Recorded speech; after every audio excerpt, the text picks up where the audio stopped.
მოგესალმებით, ჩემო ძვირფასებო, გვიხარია რომ დავბრუნდით, თქვენ უყურებთ გადაცემას გზა და ჭეშმარიტება, ჩვენ კი მისი წამყვანები მირზა ჩხოლარია და დემეტრე ზარქოა გახლავართ. კიდევ ერთხელ მოგესალმებით, ჩემო ძვირფასებო, როგორც იქნა, დადგა მირზა ის სანატრელი დრო და ჩვენ გავდივართ ჩვენს YouTube და Facebook გვერდებზე და ჩვენს მონატრებულ საზოგადოებას მოვეფერებით აქიდან კიდევ ერთხელ ვისაუბრებთ ისეთ თემებზე, რაც მათთვის ძალიან საინტერესოა და Facebook-ზე სწორედ ამიტომ მქონდა გაკეთებული ასეთი გამოკითხვა, ვისაც სურვილი ჰქონდა საინტერესო შეკითხვები დაგესვათ ჩვენთვის და ჩვენ გადაცემით გიპასუხებდით და მე მიხარია ის, რომ ასე ხარ ჩართულები, უამრავმა ადამიანმა მოგწერა პირადში და გამოვარჩიეთ რამოდენიმე შეკითხვა, რაზეც დღეს ვისაუბრეთ ჩემო ძვირფასებო.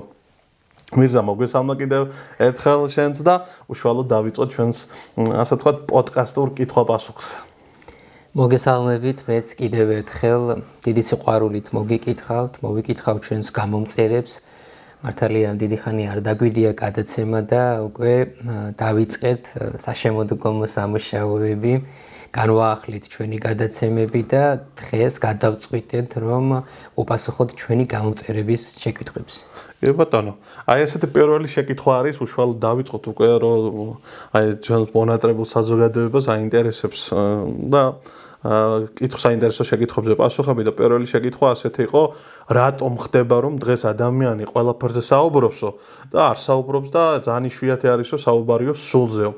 თავის სულზე ან სულის გადარჩენაზე აღარ საუბრობენ უკვე და რა შეიძლება მდგომარეობდეს საქმე?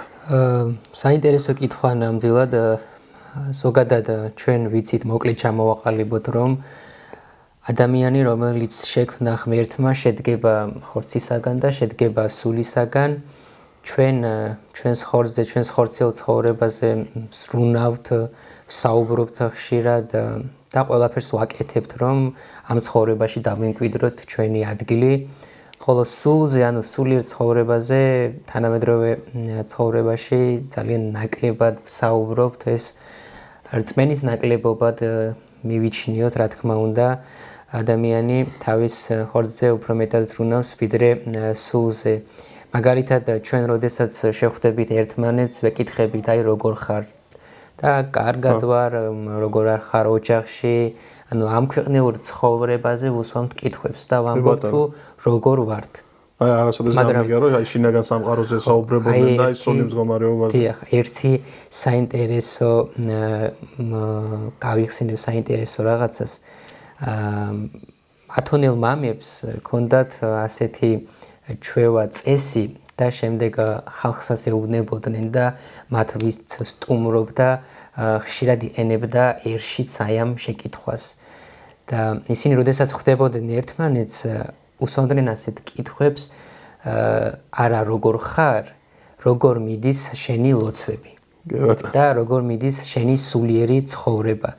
და ეს მართლაც საოცარი კითხვა და დამამახსოვრდა და ყოველთვის როცა ვიხსენებ ამას, ვცდილობ რომ ადამიანებს უთხრა აი ეს ხერხი და დაუსვათ ჩვენს ერთმანეთს, როდესაც შევხვდებით, როგორ მიდის ჩვენი სულიერი ცხოვრება და ამით უფრო დავეხმარებით ერთმანეთს, რომ დავფიქრდეთ არა მხოლოდ ჩვენს ხორცზე, არამედ ჩვენს სულებზე. კი ბატონო, აი ათონზე და ათონელ მამებზე იყო საუბარი მერზამ შეეხო და კიდევ ერთხელ მინდა აღვნიშნო, რომ თქვენ ხედავთ ჩვენს როგორც YouTube-ზე, ისევე Facebook-ზე, წინათ იყო მირზა ათონის მთაზე წასული მოილოცა სიწმინდეები და ახლა ღვთისმშეწამი და მეუფეს ლოცვა-კურთხევით მისი მაღალყოლადო საუნდელო ისის ზუგდიდით სადაც აიშის მიტროპოლიტი გერასიმეს ლოცვა-კურთხევით ვიმყოფებოდით მე დეკანოზი ილიას არია, ღვთელი გიორგი ფაცაცია და დიაკონი გრიგოლ კონჯარია ათონის წმინდა მთაზე მოვილოცეთ რამოდენიმე მონასტერი და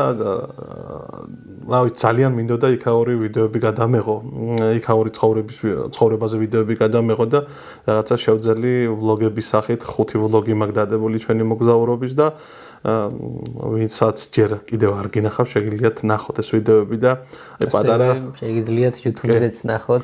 კი, მირზა იყო რომ ჩამოვიდა, მირზამა ძალიან დოკუმენტური ფილმი გადაიღო. იქ ჭირს ხოლმე გადაღება, აი სასწაული რეაქცია, თორსა კამერას და ტელეფონს დაინახავენ აი ეს როცა მის რეჟიმში და გიჭირავს ხელში და მოკლედ რა ვიცი სასწაული რეაქციები აქვს და მაინც შევეცადეთ ღვთისმშეწევნით იმიტომ რომ ბევრს აქვს სურვილი მოილოცოს მაგრამ ვერ ახერხებს მოლოცვას და აი ვიდეოების ყურება და ნახვა არის ძალიან რა ვიცი მე ვფიქრობ ძალიან კარგი საქმე გავაკეთეთ და ვინც მიდის ხოლმე და ვინც ვიდეოებს იღებს ყველა ძალიან კარგ საქმეს აკეთებს იმიტომ რომ ძალიან სიამოვნებს ხოლმე იქაური ვიდეოების ნახვა იმიტომ რომ მეც რამოდენიმე ადგილას ვიყავი მირზაც რამოდენიმე ადგილას იყო და ძალიან ბევრია სანახავი ათონის მთაზე მოკლედ გადავიდეთ ახლა მეორე შეკითხვაზე როგორ მოვახერხოთ რომ ტექნოლოგია არ ჩახშოს ღმერთის ხმა ჩვენ ცხოვრებაში რაღაცა სინთეზურად გადავიდა ეს შეკითხვაც კი ტექნოლოგიები ზოგადად თანამედროვე ცხოვრებაში ხშირია ტექნიკასთან ხშირად გვიწევს ჩვენ კავშირი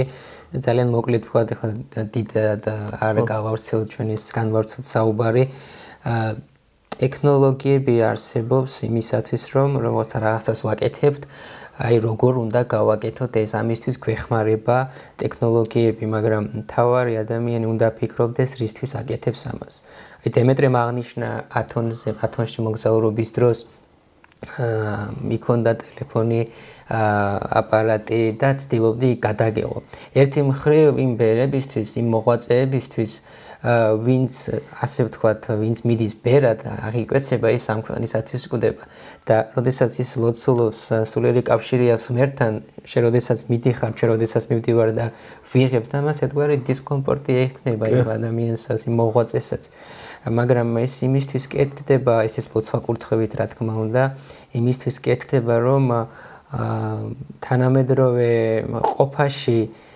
ნახოთ ისეთი ადამიანები ვინც მოღვაწეობენ და ხშირად ისმის შეკითხვა რომ მოღვაწეები არ არიან დღეს აღარ არიან ძალიან ბევრია ღვთისმშეწევნით ცხოვრებაში არის გადავარდნილი და გადასული ამ ქვეყნიური საზრუნავებით მაგრამ არასოდეს დაგვავიწყდეს რომ აი ამ არამხოლოდ ათონელი მამების არამედ ჩვენ საქართველოშიც უამრავი მოღვაწე ბერი მოღვაწე ადამიანი წმინდა ადამიანები ყვანან უპირველესად ჩვენი კათოლიკოს პატრიარქი უწმინდესი დეონიტარესი მეორე და აი ამ მოღვაწე ადამიანების ლოცვაზე დგას მთელი ქვეყნიერება და ტექნოლოგიებს რაც შეეხება ძალიან ბევრი დადებითი რამ შეიძლება ჩვენ გამოვიყენოთ მათი დახმარებით და ახლა აი ამ გადაცემას როგორ ჩავწერთ ტექნოლოგიების დახმარებით ეს აპარატი ტექნოლოგიების ნაწილია როდესაც ჩვენ სოციალურ ქსელებში ვავრცელებთ წმინდა მამათა გამონათქვამებს თუ სხვადასხვა გადაცემებს წერთ სულიერ საკითხებზე ეს მართლაც ჩვენს შემდეგ აი ამ ტექნოლოგიების დამსახურებაა და რომ არა ტექნოლოგიები ასე ვერ გავავრცელებდით ამ ყოველივეს. კი ბატონო, აი ამ მომწურავად გაგცა. მადლობა ტექნოლოგიებს. თავარი არის სწორად უნდა გამოვიყენოთ ყველაფერი. აი ყველაფერს აქვს თავისი ძალიან დადებითი მხარე. თავარი დამოკიდებული არ გავხდეთ ამ ტექნოლოგიებზე და კი ბატონო. დავიხმაროთ. გამოვიყენოთ სწორად და არ ვიყოთ დამოკიდებულები. ეს არის ყველაზე მთავარი. დამოკიდებულები უნდა ვიყოთ მხოლოდ ლოცვაზე და ღვთისმსათნო ცხოვრებას. რატომ გვეძნელება ტაძარში ის სიმშვიდე ვიპოვოთ, რაც ბავშვობაში გვქონდა? ეს საინტერესო შეკითხვა არის. გამხრალი არის სამწუხაროდ. ზოგიერთი ეს არის უკვე ისე ამიჩული ამ ყველაფერს მთელი ცხოვრება როცა ადამიანი ღმერთს ემსახურება რაღაცნაირად და ეკლესიაში არის თუ აქ ის ზღვარი გადაკვეთილი შემდეგ ადამიანისთვის ყველაფერი უბრალო არის და ავიწყდება ის რაც ყველაზე მთავარი იყო, როცა შენ მოხვედი ტაძარში, ეს იყო რაღაცნაირი გრძალვა ქონდა, შიში ქონდა, რიდი ქონდა, განაშიში რამის, უბრალოდ, მაგრამ შიში იყო, ეს შიში ბადებდა მე იმ მოგრძალებასაც, იმიტომ რომ ეს იყო ღვთის სასუფეველში ვიყავი ჩვენ, ხო ტაძარს ასე მოვიაზრებს, საკურთხეველს კი განსაკუთრებით, რომ ეს არის ღვთის სასუფეველი და ჩვენ რომ აი გავიხსენებ იმ მომენტს, როცა აი მამამ ორივე სტიქაროსნები ვართ მე და მერზა და ძალიან ადრეულ ასაკში ბავშვობაში დავიწყე ტაძარში არული და შემდეგ რამოდენიმე წლის შემდეგ გახდა ისე რომ ორივე სტიქაროსნები გავხდი მამამ შეგვმოსა სტიქრით და საკურთხეველში რომ შევედი სულ სხვა ემოცია დაგვეუფლა სულ სხვა რაღაცა რიდი ქონდა გრძალვა ქონდა და გვეგონა რომ რაღაცა სულ სხვა სამყაროში შემოვაბიჯეთ ფეხი და მაგრამ დროთა განმავლობაში ის რაც შენ იზრდები, მით უფრო ნელდება ის კრძალვა და ეს ძალიან ცუდი არის.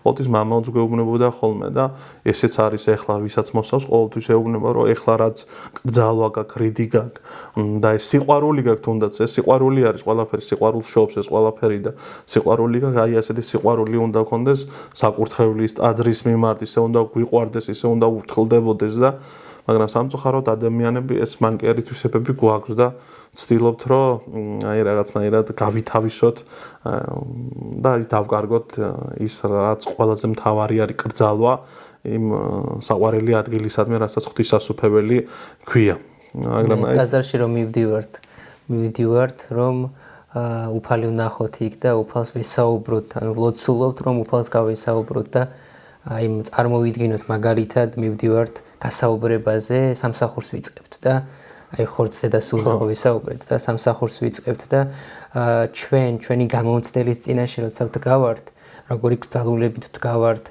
ერთი მიხრა მოხრა არ გვაქვს ზედმეტი მოძრაობა არ გვაქვს სუბთად ვართ გამოწყობილები ყველანაირად და ვცდილობთ რომ მოვაწონოთ თავი ჩვენს გამომცდელს მაგრამ როცა ვლოცულობთ ხატების წინაშე როცა ვართ საკურთხეველში როცა ვართ არ ვცდილობთ რომ ჩვენ მხსნელს და მაცხონებელს მოვაწონოთ თავი ანუ უფალს რომ მოვაწონოთ ჩვენი თავი და ამაზე უნდა ვიფიქროთ და სულ ვიხსენებ ამ დროს როცა რაღაცა მიუბრალდება ეს განცდა საკურთხევლის თუ ტაძრის სულის განცდა მაშინ ვიხსენებ რომ ძველ აღთქმაში მღვდელმთავარი წელიწადში ერთხელ შედიოდა მხოლოდ და იქ მსხვერპლს წირავდა უფალს და ჩვენ გვაქვს ამხელა პატივი უბრალოდ ადამიანებს არა მხოლოდ მღვდლებს, არამედ ჩვენ სტიქაროსნებს, ერისკაცებს, რომ აი ეს დიდი სულიერი ნუგეში კონდეს, რაც ნიშნავს საკურთხეველში მყოფობა. კი ბატონო. ძალიან საჭირო იყო ეს კარგი კითხვა იყო ნამდვილად მადლობა. ეს გამოკითხვა საჭირო იყო და ყოველთვის შევეცდებით, რომ აი დავდოთ ხოლმე პოსტი და თქვენთვის საჭირო შეკითხვები და ძალიან ისეთი ბევრი შეკითხვა ამოვწერეთ, მაგრამ ამ შეკითხვებს დავყვავთ რამოდენიმე ნაწილი იქნება და დღეს ერთ ნაწილზე ვისაუბრებთ, ეს არის აი ეს სათაურების მიხედვით გვაქვს დაყოფილი, ეს არის სულიერი ბრძოლა და შინაგანი ცხოვრება, მეორე ნაწილი იქნება ადამიანებთან ურთიერთობა, მესამე ნაწილი იქნება დღევანდელი გამოწვევები და მეოთხე უკვე ძალიან საინტერესო იქნება და მეოთხესთან რომ მივალთ, აი ნახავთ მე ძალიან სურპრიზები გელოდებათ სტუმარის გვეყოლება და სტუმართან ერთად ვისაუბრებთ ამ თემებზე. ესე იგი, შემდეგი შეკითხვა, ვსაუბრობ თანამედროვეობაზე და ვაგრძელებთ თანამედროვეობა და სარწმუნოებაზე ვსაუბრობთ. შემდეგი შეკითხვა ასეთია, შეიძლება თანამედროვე სამყაროში იყო მართლმადიდებელი ქრისტიანი და მაინც თანამედროვე ადამიანი. აი ზოგს გონია რომ ეს ცნებები თუნდაც აი მართლმადიდებელი ქრისტიანი და სიტყვები თანამედროვე ადამიანი ერთმანეთს წინააღმდეგება და არ შეიძლება მაგალითად ქრისტიანი იყო და თან თანამედროვე ადამიანი და თანამედროვე მრწყალებში მას არ ვიძახე ხა რაღაცა დღეს თანამედროვეობას სულ სხვა რაღაცას ეძახიან რაც უფრო მეტად გარყვნილი და ისაღარ ადამიანი ფიქრობს რომ მით უფრო თავისუფალი და ესე იგი თანამედროვე ხარ სამწუხაროდ მაგრამ აი ჩვეულებრივად აი ვისაუბროთ იმაზე თანამედროვე ადამიანი და მაშასადამე აი როგორ არის მართლმადიდებელი ქრისტიანი ეს ორი შეთავზება როგორ ხდება კარგი კითხვაა ესეც ძალიან მოკლედ ვისაუბროთ ამ საკითხზეც ქრისტიანი არ არის ერთ რაღაც დროის მონაკვეთში ჩაკეტილი მართლმადიდებლობა არ არის ჩაკეტილი რელიგია რომ აი ქრისტე განკაცდა 2000 წლის წინ და როგორი ცხოვრებაც იყო იმ დროს ისეთი ცხოვრება იყო ქრისტიანული ცხოვრება და თანამედროვე ცხოვრება მაგალითად თავისუფლების არასწორი გაგება ეს გლობალიზაცია პრობლემები ყველაფერი რაც წარმოშობილია ქრისტიანებს რა თქმა უნდა მამებიც ამბობენ რომ ბოლო ჟამის ქრისტიანებს ყველაზე მეტად გაუჭირდებათ ცხოვრება მაგრამ ეს იმას არ ნიშნავს რომ თანამედროვეობა ქრისტიანობის საპირისპირო ცნება რა თქმა უნდა არა ეკლესიაზეც აი წმინდა ეფრემ მცირე სიტყვებს გავიხსენებ რომ ეკლესია უმჯობესისა მიმართ წარემართება ეკლესია ყოველთვის ცდილობდა რომ თანამედროვე პრობლემატიკის წინაშე ისე დამდგარიყო რომ თანხვედრა ყოფილიყო, სინთეზი ყოფილიყო და მაგალითად რა სინთეზზე შეიძლება ჩვენ ეს ალბათ გამომწერები გვირეკავენ შეკითხვებით რა სინთეზზე მაქვს საუბარი აი მაგალითად ისეთი ტერმინები, მარტო ტერმინებს დავასახელებ ამ გადაცემაში. ხუცესი, მღვდელი და ასე შემდეგ. ეკლესია თუნდაც ტაძარი უბრალოდ. ეს ყველაფერი იყო წარმართული ტერმინები. როდესაც ქრისტიანობა გავრცელდა, მოციქულებმა გავრცელეს ქრისტიანობა, შეეცადნენ რომ აი ეს წარმართული ტერმინები გაესულიერებინათ. რას ნიშნავს ეს? ის ადამიანები უკვე გამჯდარი ქონდათ მათ გონებაში ეს ტერმინები მღვდელი, ხუცესი, მათი ქურუმი თუ სხვა იქნებოდა ეს ტერმინები ტაძარი, სამსხვერპლო იყო, საკერპო იყო, იმასაც ტაძარს ეძახდნენ და ეს ტერმინები გაასულიერეს მოციქულებმაც და ჩვენც თანამედროვე გამოწვევები, თანამედროვე თუნდაც აი ეს ტექნოლოგიები, რაც შეიძლება სხვა რაღაცისთვის შეიქმნენ, მაგრამ გავასულიეროთ უნდა ეს ყველაფერი და გავხდეთ თანამედროვე ქრისტიანები და ისევ იგივე პასუხი თუნდაც ამ ტექნოლოგიების მაგალითი რომ მოვიყვანოთ, ეს ტექნოლოგიები გავასულიეროთ, ანუ სასიკეთოდ გამოვიყენოთ და გავხდეთ ჩვენს თანამედროვე გამოწვევების წინაშე ისეთებად წარმოვჩინდეთ, რომ არ ვიყოთ ჩაკეტილები. არამედ ხარი აუბად განვითარებას კაცობრიობის. ანუ ერთმანეთს არ ეწინააღმდეგება ეს ტერმინები. ძალიან მოკლედ რო ვთქვათ, არ ეწინააღმდეგება. მართლმადიდებელი ქრისტიანი და თანამედროვე ადამიანი. შეიძლება იყოს თანამედროვე ადამიანის და იყო რა თქმა უნდა მართლმადიდებელი ქრისტიანი და გააკეთო შენი საქმე ამ თანამედროვეობით და ღვთის სიტყვა მიიტანო ადამიანებამდე. ძალიან მარტივია. დღეს უფრო მეტად მარტივია ეს, ვიდრე იყო გასულ საუკუნეებში. და შემდეგ წამოვიდა ასეთი შეკითხვა ამ ეტაპისთვის ბოლო შეკითხვა თანამედროვეობა და სარწმუნოების თემა რო ამოვწუროთ უბრალოდ ეს რახან გამომწერი შეკითხვა მაგიტო შევაკ ეს შეკითხვა შეიძლება და უფრო სხვაგვარადაც დასმულიყო მაგრამ რახან პატივი ვცემთ ამ ადამიანს და ალბათ თვითონ რომ მოისმენს ამ შეკითხვას რო ნახავს პასუხსაც მიიღებს სათანადოსაც რატომ ეშინია ბევრს ეკლესიაში სიარულის თითქოს რაღაც მძიმე ვალდებულება და არა სიხარული. აი მე ვფიქრობ ეს შეკითხვა სხვანაირად უფრო ლამაზი იქნებოდა რომ დაეშვა აი თუნდაც მეორე ნაწილი უფრო ის არის. შევწდებით რომ რაც გავიგოთ. იმედია ჩავწდებით იმ შინაარს, რა შინაარსითაც დასვა გამომწერმა ეს შეკითხვა. უფრო ის იქნებოდა მარტივი იქნებოდა რო ეთქვა რომ აი ტაძარში სიარული რომ არ გახდეს ვალდებულება და ეს სიხარულის მომნიჭებელი რო იყოს ეს უფრო რაღაცნაირად გავიგებდით, მაგრამ რატომ უნდა გვეშინოდეს ტაძარში სიარულის ამას ვერ მეხუთი. ერთ ჩემი მეგობრის უფროსი მეგობრის ადამიანის რომელიც არის მოცხვარი ადამიანი მის სიტყვებს გავიხსენებ ერთ-ერთი ქადაგებიდან სადაც მან თქვა რომ ქრისტიანობა არ არის აკრძალვების რელიგია. ქრისტიანობა არ არის აკრძალვების რელიგია, რას ნიშნავს ახლა? ჩვენ რაც მცნებები გვაქვს მოცემული ეს ძველ აღთქმაში 10 მცნება იქნებოდა, ახალ აღთქმაში 9 ეტარება თუ ის ცნება რომ უფალი შევიყვაროთ და შევიყვაროთ მოყვასი ჩვენი როგორც საკუთარი თავი და სხვა ნებისმიერი მცნება. ამ მცნებებს სრულიად ჩვენ ვერ დავიცავთ.